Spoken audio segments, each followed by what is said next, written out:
Alright, bro, I'm cat weaving. The fuck is that? What? DPSing, bro. What are you talking about? Man, get back to healing. No, I have to, man. What the fuck you DPSing for? What do you mean? Why do you think I'm playing Resto, dude? Jeez. Oh, hey, welcome to the Resto Druid basic guide.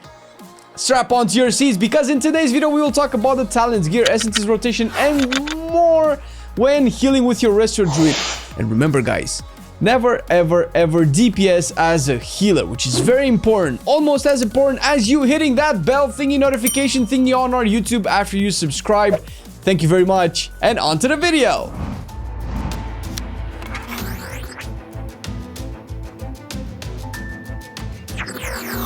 Nah, I'm just playing with you guys. The fact is, we are a bit reluctant to recommend more advanced playstyle, such as DPSing, for certain specs since the guides are basic in their nature and we aim at covering the fundamentals more than anything.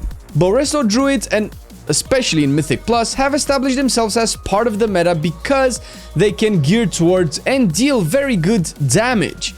More on this later, so let's check the talents, shall we? First row, you want abundance during raids. When the fights tend to go on for longer, this talent will slowly eke ahead of the other options. The more rejuves you have out, the cheaper regrowth is and the more it will crit. Outside of this, regrowth is a very weak spell to cast on its own when you look at the cast time, mana cost, and overall healing done. Cenarion Ward, however, is a good alternative if you find maintaining a lot of rejuves GCD consuming. As such, this is better in dungeons where the fights are shorter and more intense. Having an extra hot that plays into your match will give you more on-demand healing, although at the expense of you losing out on mana quicker. Second row is the survivability row. The default ideal talent I would recommend is Wild Charge. This gives you multiple versions of mobility skills depending on the form you are in, but the most predominant you will probably use is the travel form and the cat form. Travel form lets you leap long distances, while the cat form gets you behind your target for when you want to start doing some cat damage. The caster form also works but teleports you to a player, which can be done by either form we discussed earlier, on top of the extra move speed they already provide.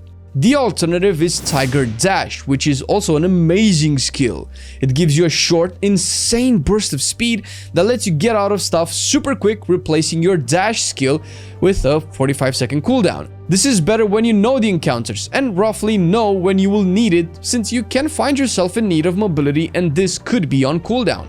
Third row is a Druid flavored row that I particularly like. Guardian Affinity will be your general purpose option when tackling difficult content and you need to be focused on healing and surviving. It gives you a passive damage reduction and a few abilities while in bear form, specifically Frenzied Regen and Iron Fur. I found I use these very rarely in PvE and can prove of use in raiding during intense damage taken fights. The alternative, and my personal favorite, is Feral Affinity, which I will mainly recommend in dungeons, but can work in raids if you are comfortable DPSing. You'll get a passive move speed buff, which helps for obvious reasons, but more importantly, you get damaging abilities while in cat form. This requires you to actually do damage, and when you're geared enough, or your group knows what they are doing, that they aren't taking unnecessary damage, you can contribute with a decent amount of DPS to your group. You can still go Guardian Affinity in dungeons, but keep in mind, since it's one of your strongest assets when getting picked for higher level groups. Feral Affinity, that is. Fourth row is yet another utility row, and is the last one, I promise. The default option here is Typhoon. In raid, you'll rarely use anything here unless your raid leader has specific strategies in mind, at which point they will tell you what to pick. In Mythic Plus, Typhoon works amazing with affixes, getting mobs out of the way to help your group clear them quicker, or simply deny casts and other things. It's a displacement mechanic, and a very good one at that. Next up, we have the level 75 row, where all options are viable, but for this guide we will explore only two. Incarnation Tree of Life is the raid choice. Big healing cooldowns are more useful in raids after you talked it over with your fellow healers to know when you will be using it. Pairing it with a boss phase that adds a lot of raid-wide damage is ideal since 30 seconds is more than enough to handle any such phase. It's not necessarily a raid choice, but essentially a cooldown that gives you a 30-second window of intense healing, which happens more in raids than in dungeons, since dungeons are oriented towards a sustained intake of damage all around, favoring cultivation more. Cultivation procs when the target is healed by a tick of rejuvenation while below 60% HP, adding a small hot. The heal from it is good, but more importantly, it activates your mastery even further, which we will discuss later on. Level 90 has very good options, not gonna lie, but for our builds and the general performance of Restos in all contents, Spring Blossoms is the go-to. It buffs your efflorescence to matter a whole deal, but more importantly, it will make you very sad since people don't care about the healthy green stuff on the ground and keep going to where the cheap fast food shit is. Ugh, unhealthy bastards. Only Resto Druids know how much healing this actually does. Again, don't just look at the numbers in the tooltip, because standing in efflorescence adds yet another hot on people, making your mastery scale even further. I'm telling you guys, Resto Druid is a god at efficient healing. Last row is the nail in the coffin. In the good sense of things, guys, come on. Flourish will be your raid choice since it scales better with larger groups and it will be a shorter raid cooldown. If you played or watched our Discipline Priest guide, you might find this familiar. This little button extends your existing HOTS on all targets by 8 seconds and increases the rate of your HOTS by 100% for 8 seconds, meaning it's a lot of healing, okay? You'll need a little setup for this to make it really amazing, and we will go over that in the rotation section. In the meantime, pick Photosynthesis for dungeons. This baby empowers your Life Bloom to have one of two effects. If Life Bloom is on you, your HOTS tick 20% faster on everybody. And if it's on a party member, it has a chance to bloom for extra healing, usually on a tank or someone taking massive damage.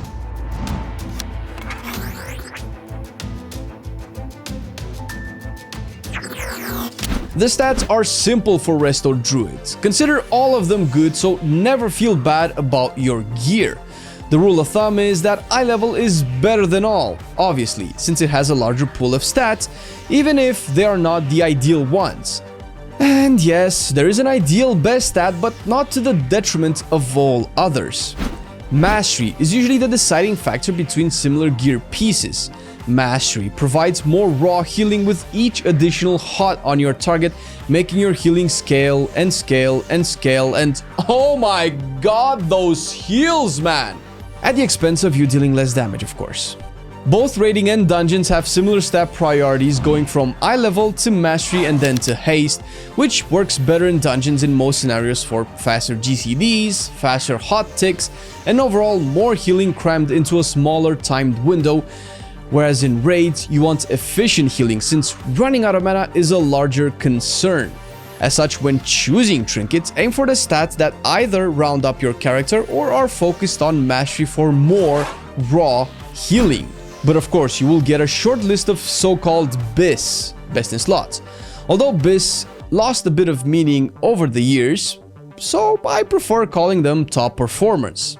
For raiding and a healing-centric build, go with Alchemist Stone by default, Luminous Jellyweed, or Deferred Sentence, depending on what you have. The Alchemist Stone requires you to be an alchemist, while the other two simply drop from the raid. Currently, these are the three most used trinkets by most, if not all, healers. For dungeons, and if you want to deal more damage, take Leviathan's Lure, Aquipotent Nautilus, or the Mechagon trinket with the Cyclotronic Blast Punch card. Aside from the intellect and whatever secondary stats they have, the trinkets won't help your healing very much, but will add a considerable amount of DPS to your kit.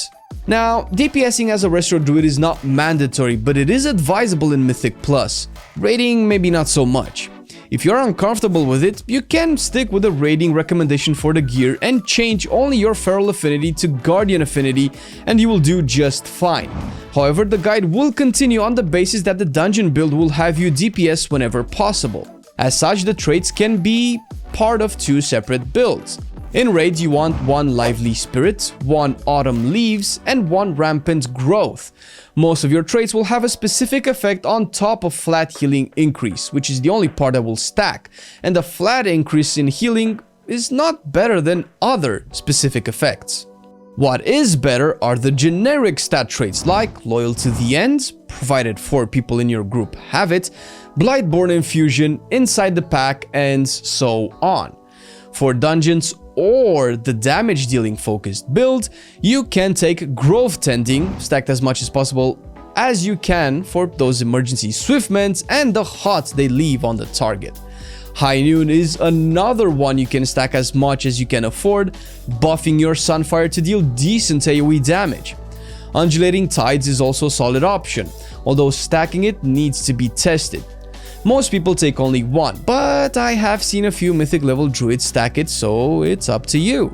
And lastly, same as before, fill in with generic stat traits to boost your raw healing and DPS. As for secondaries, a few worth mentioning are Blood Siphon for the mastery and Leech, which procs on damage dealt and healing on allies. And also Resounding Protection that gives you a decent absorb shield every 30 seconds. And if you are lucky and stack it, it can add up to a 75k absorb shield. Jesus, that's huge! Essences are also a topic of discussion. For now, I recommend you aim at getting the Ever Rising Tide as your major for raiding. It gives you an 8-second window to cast heals, each adding a stack that buffs all your healing for 8 seconds, the buff refreshing with each new stack added until the original effect wears off. The miner it gives is also amazing for mana management, and your other 2 miners can and should be Memory of Lucid Dreams and Well of Existence, mostly for the mana returns and the intellect procs. When doing mythics, take Crucible of Flame at rank 3 only in your major. Follow it up with Memory of Lucid Dreams and Conflict and Strife for your miners, one for mana management and the other for pure versatility, which is very sought after in dungeons. Like I said before, you can take the raid essences in dungeons if you're uncomfortable DPSing, and there are a lot of other modifications and variations to the build, and you can even catch them as we play them on stream. Yep, we do that with pretty much all the specs in the game, and you can catch us on twitch.tv/MarcelianOnline. Follow!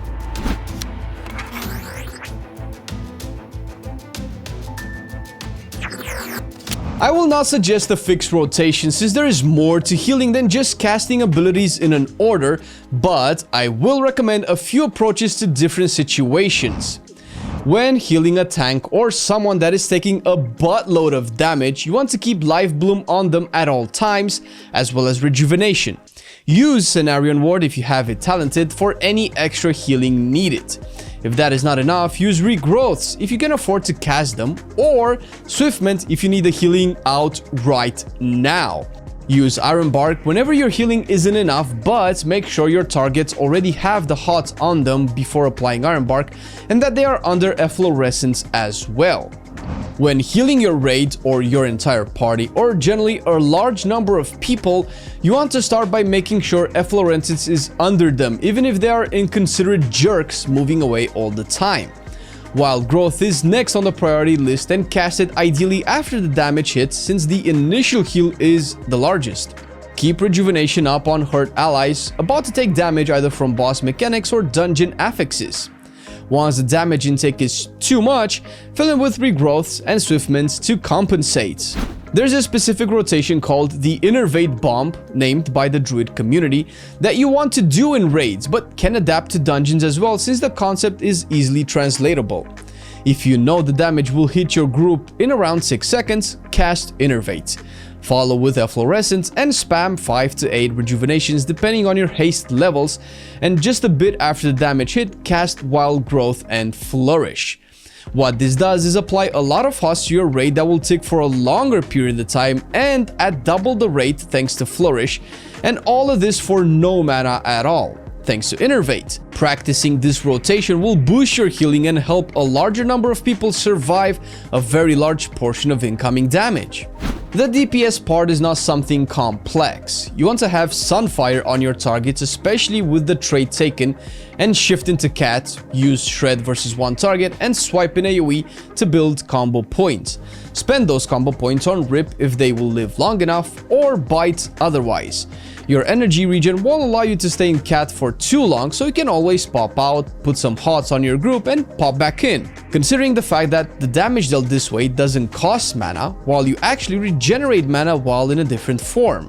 As discussed earlier, stacking your hots on your target will increase each one's healing because of your mastery. It's good practice to always pair up Efflorescence and Tranquility with Wild Growth so that they can scale with your mastery by just adding one extra GCD and hot as a consequence.